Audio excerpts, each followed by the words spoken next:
رسول اللہ صلی اللہ علیہ وسلم پریشانی کے وقت یہ 3 دعائیں بار بار پڑھا کرتے تھے۔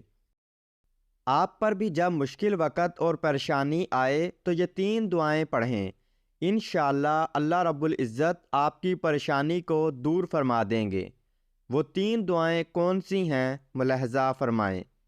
نمبر 1، لا الہ الا اللہ العظیم الحلیم، لا الہ الا اللہ رب السماوات والارض ورب العرش العظیم۔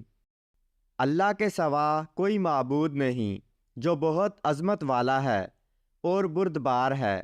اللہ کے سوا کوئی معبود نہیں جو زمین و آسمان اور عرش عظیم کا رب ہے۔ نمبر 2، لا الہ الا انت سبحانک انی کنت من الظالمین، تیرے سوا کوئی معبود نہیں، تو پاک ہے اور بے شک میں قصوروار ہوں۔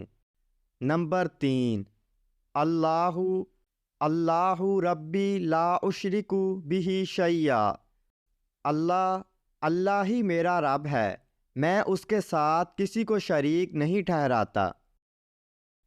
اللہ تعالیٰ سے دعا ہے کہ اللہ تعالیٰ ہم سب مسلمانوں کی پریشانیوں اور مصیبتوں کو دور فرمائے، آمین۔